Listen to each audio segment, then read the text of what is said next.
Everybody, Ralph Havens here, autoimmuneanswers.com. I was thinking of something, and one of the things that I think I've been blessed with is early on, when I was 5 years old, I had a very strange nightmare that kept happening over and over and over again. And so bad that my parents actually took me to a neurologist 150 miles away when we lived out in West Texas to see if there was something wrong with me, because I had this severe fear.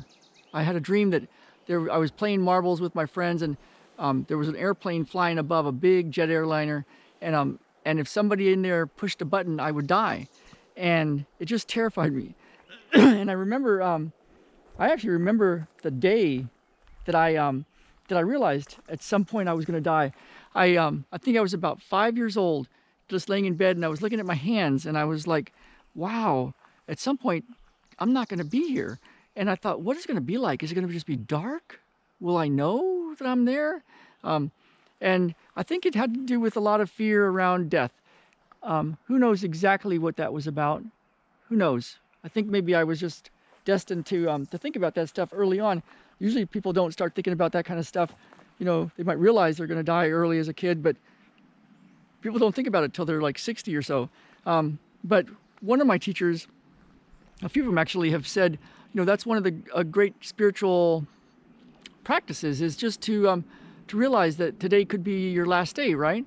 And this last winter, it was really, really icy here in the Pacific Northwest, and I was driving in from Mount Baker into town to see a client, and my truck skidded off the road and in between traffic. And there's a lot of traffic that goes on this Mount Baker highway, people going skiing and logger trucks with giant logs, big trucks.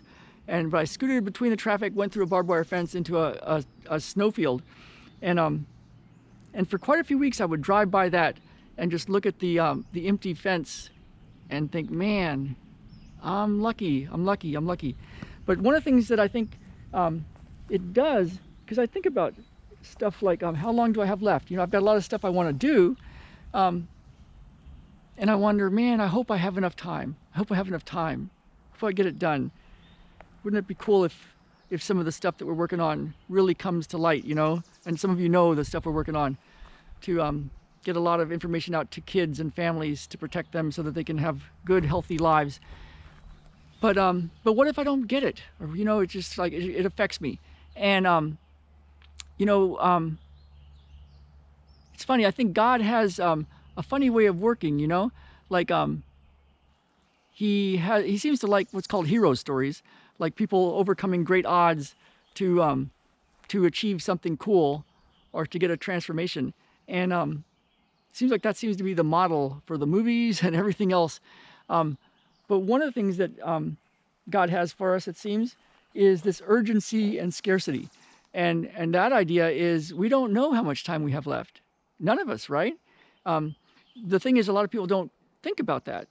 They just keep putting it off, think they have to live a certain way, think they can't get certain kind of training or certain kind of healing, or can't really get ahead, or can't go forward in business, or do what they really want to do, or live where they really want to live. They just can't do these things.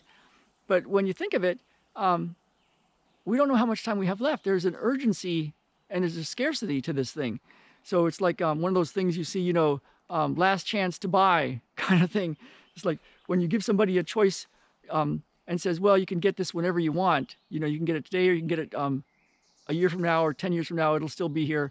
A lot of people won't. Most people won't go for it. But if you say, oh, you know what? This sale goes away tonight at midnight. People are like, oh my goodness, I want that, and they'll wait till the last minute and then they'll get it. And life is kind of like that.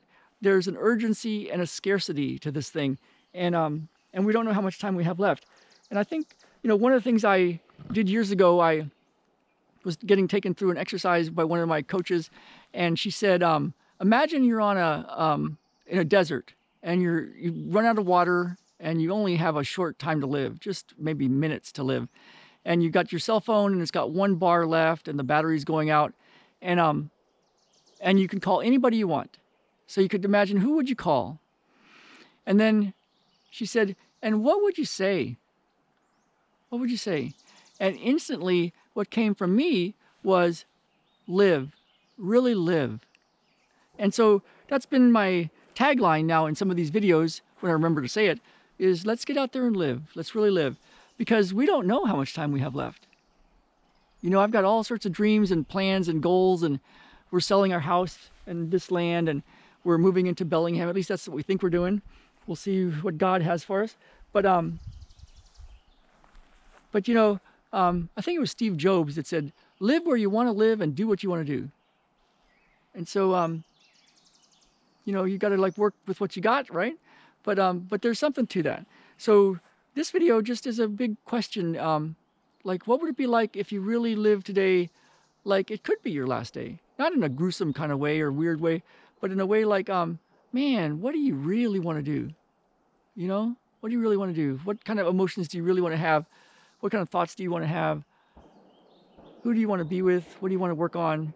And it's kind of a cool thing to do from time to time. So hope this finds you well. Hope you're having a great time and doing what you love to do. And I will see you on the next video. All right, everybody. Ralph Havens signing off.